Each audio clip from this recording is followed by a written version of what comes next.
Your salary isn't just a number, it's a strategy. And most seven-figure founders are either underpaying themselves out of guilt or overpaying and strangling their cash flow. I sat with a founder doing 1.8 million in revenue when I asked what is he actually paying himself? And that's a tough question to ask, right? You've got to have earned the right by then. But as a coach and a mentor, a trusted advisor to them, people do say, look, this is the reality, Lewis. And then he looked embarrassed. Well, it's not his fault, right? It's not, well, it is his fault, but he doesn't know any different because he's never been shown how. See, a lot of people, advisors, consultants, they advise you on different parts of your business, but none of it really matters if you're not actually getting what you want out of it. And this is the point of being an entrepreneur mentor, is it's not just about the fame and glory of how much your business makes. Yeah, well, not even makes. People talk revenue. Revenue is vanity. Profit is sanity. Yeah, and then people say, well, cash is king. Well, if you went into business as a business owner, your dividend is king. Yeah, and your dividend doesn't have to be an income dividend, by the way. It could be a dividend into a investment company. Yeah, and by the way, you don't pay corporation tax twice if you do that. Yeah, if it's been taxed once, so you can put it into an investment company and you can start to scale. What you do with this though all depends on the strategy that you're taking. So it's not just a case of like seeing what's left over after the team's been paid and the wages and all the bills and all the taxes. That number, I mean, for this person, I'm obviously not going to mention any names and who I met, but they were like, they felt embarrassed that they was paying themselves the same as, in fact, some of the employees were getting paid a lot more than what they do.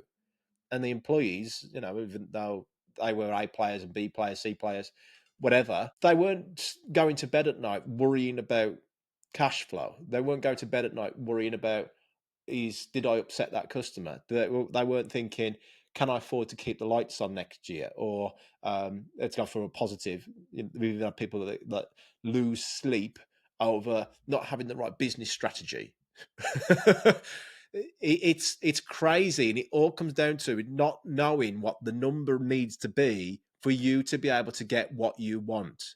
So this business in particular, was sitting on cash. They actually had money in the bank. Yeah, it was a wealthy. They had good margins. They were making a lot of money, but the guy felt guilty for pulling more out.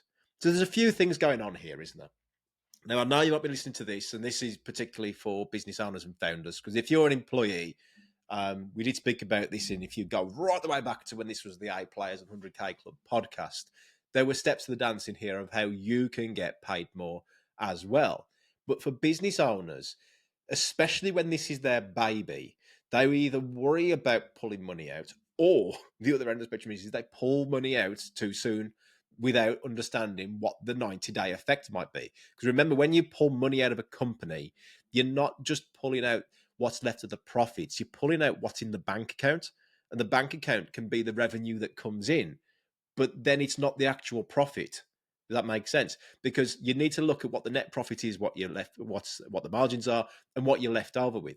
So if you've got a net margin of 10% and you've made $1 million, then what's left in the bank after it's all gone is going to be 100,000. Okay. So, and then you got obviously the taxes and all the other accounting stuff that goes on top of it as well. But you're left with a lot less here, right? So people that take out the money first, because they see $1 million in the bank. Well, first of all, your business bank account is not your personal bank account, right? You might not have ever been taught that, because there isn't a driving license that you have to pass to own a business. So people that are treating their business bank account like a personal bank account and pulling it out, well, first of all, if you're doing it as a dividend, you're going to get hugely taxed on it if it's a personal income. And if you're taking it out as a director's loan, well, guess what? After a certain amount of time, you get taxed on that as well, right? So, and the company has to pay for it. So it's not just like borrowing it and sending it back. It doesn't work like that. There's a lot of taxes that are involved, because people know that people do this for interest-free loans and money isn't free, okay? So you really need to think about it. We're not talking about that. The other end of the spectrum is the people that feel guilty for taking the money out because they feel that they've got to have the money in there. They need to show that there's got to be a good bank account. The banks are onto them because they don't want to see you take more money. The accountant is onto them. Look, Yeah, I speak to this quite a lot, and I have accountant friends, and I know accountants listen to this. But the accountant is there to keep you safe, right? They're there to make sure that you do everything legally and correct, and they should. They do a great job, but they're not always there to see you financially win of what you went into business for in the first place. Okay, so I'd always recommend speaking to an accountant that is also synergized with a business coach or a mentor and with a financial advisor as well. Because this is the whole idea of a boardroom table, isn't it? If you think about the guests that we've had on so far, we've talked about lead generation, we've talked about mindset, we've talked about people that have done it, we've talked about sales, we've had other mentors and coaches on here. We bring these people on to be your boardroom advisors. And you don't need to be paying for all these people when you listen to this podcast, but you do need to be moving towards it and getting in that mindset of having these advisors. When you do have these advisors in the future, they're going to be around your table to give you the best advice to get to where you want to get to. Okay. You really have to be having these people building that table so that you get the actual results that you went into business for in the first place. Otherwise, you're just going to satisfy the accountant who needs to satisfy the HMRC or wherever you may be in the world. And then all you're doing then is just working for the idea of having a business. What's the point? Okay. So really focus on what is going to move the needle into what you went into business for in the first place. Okay. So get really clear on what those goals are. If your goals was to go into business to become a millionaire, don't feel guilty about that. There's no need to feel guilty for it.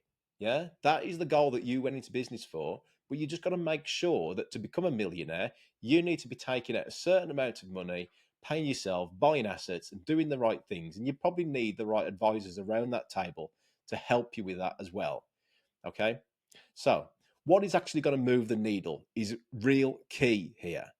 Don't just go into business and just think, okay, well, I'm going to pay myself last.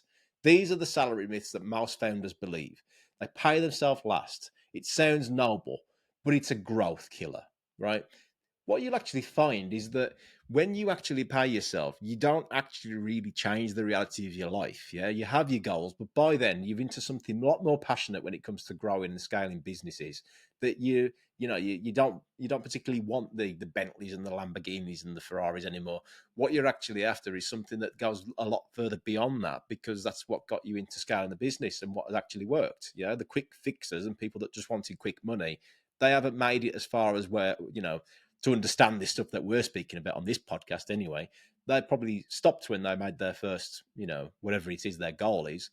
And now when you actually grow and scale further, you actually think about what is it that is as that I need to be driven by, passionate by. And those are bigger than material items. Okay. But still, there's a lot of people that haven't ever bought that car, that dream car. They haven't ever bought that dream house. They haven't ever had those holidays. Why? You need to ask yourself why. And it's because they don't feel that they deserve it. They're putting the business first, or you guys are putting your business first. So this is all okay to do as long as you've got a plan. And that planning starts with, well, what are your goals? Why did you go into business in the first place? When do you plan on achieving it? If you've put down 5, 10 years, by the way, why not 2? Is it just because it feels noble, because it feels like the right thing to do? Or is it because it's actually planned out strategically? Now you've got that timeline and you've got those goals of what you want to achieve, then you need to start looking at the numbers to achieve it. So let's work backwards. Let's say you do want to pay yourself 100K a year. You want to pay yourself 200K a year, 300K, 500K a year. When you work backwards from it, what needs to be true in the numbers of your business to be able to do that? Okay. Well, first of all, you can't pay yourself 500K per year if the business isn't even making that much money in profit, not revenue, profit. Okay. So, what does it need to look like for a 500K a year pound, dollar or pound, whatever the currency it is, business? Work backwards. What margin do you need on the revenue? So for 500K, if it's going to be, let's say it's working at a 10% margin, then you need a 5 million business. Okay. That's 10%. And that's the minimum, isn't it? Then you got all the taxes and everything that comes out of it. Reality is you're probably going to need a 10 million business. Okay. So now you know that to achieve the goals that you want to do, you've got to be hitting 10 million, right? So what's the next step? Go back to the previous episode. Where are you spending your time and what is happening to stop you from scaling the business to 10 million so that you can comfortably take out what you need? See, all this is becoming logical now. But as a business owner, entrepreneur, CEO, founder, even the directors, you become so passionate about playing the game that you forget what you did it for in the first place. So, what do you need? You really need to be speaking with someone about this and somebody who gets it. Okay. Now, what I've found with a lot of accountants or financial advisors as well is you've got to be careful who you speak to. Some people might charge more. Okay. But do you want to take advice from somebody? I'll be careful how I say this, right? Okay.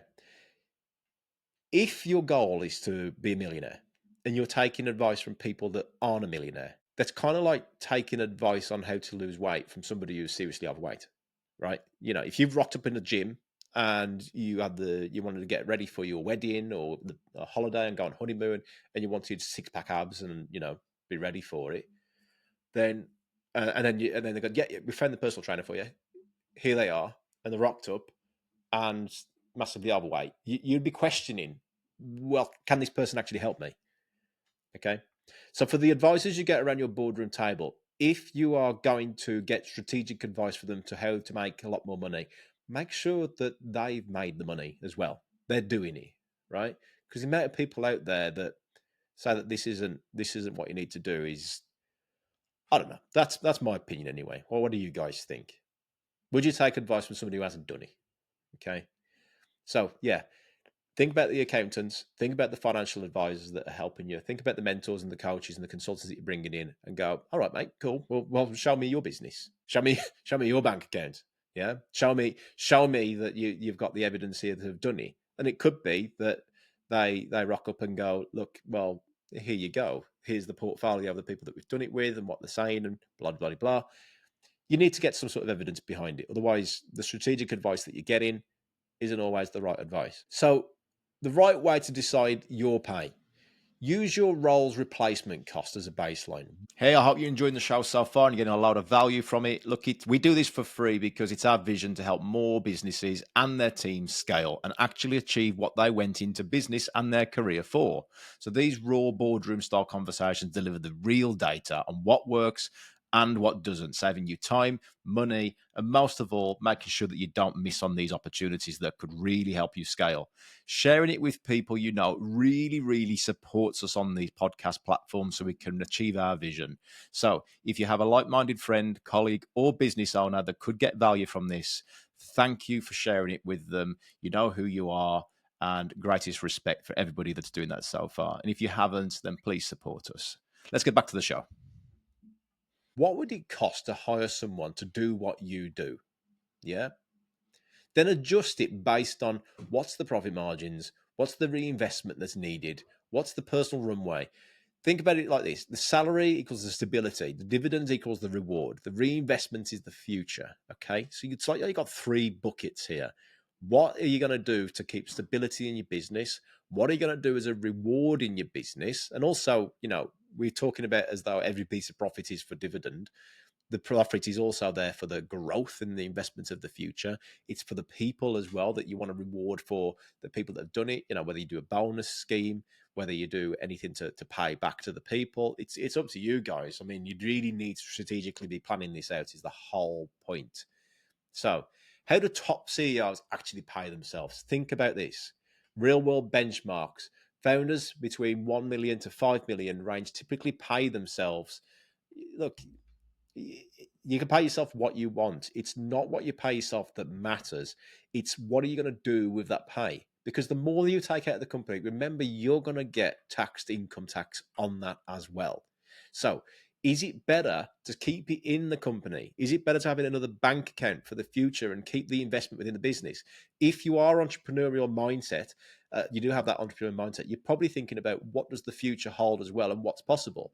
So a lot of my clients, when it gets to a certain point, I'm like, great. You're going back and you're making micro changes now for small increments, but time is a big variable in this as well, where you just need to let it play. Yeah, you just need to let the time and the machine play out now. What about if you went and built another machine? So I do actually approach a lot of my clients. I go, I think it's time for you now to start thinking about your second business. Yeah. Or that isn't a very good coaching question, by the way. Coaching one. What would it look like if you had a second business doing the same as what you're doing right now? Oh, never really thought about that before, Lewis. Okay. What if you did? And then they go, well, every learning that's took me the last 5 years to get where I am today. Well, first of all, you could probably do it in two. Yeah. Especially like if we're working together, we could do it quicker. So what you're saying here is that you wouldn't have to pay for it this time because you've got money in the business, because you've planned it all out and you've paid yourself, but you've paid yourself in an efficient way that you can now go and invest it. Yeah. What if you put that investment either into buying another business that doesn't know the information that we have worked together on? Yeah. In building your business to where it is today.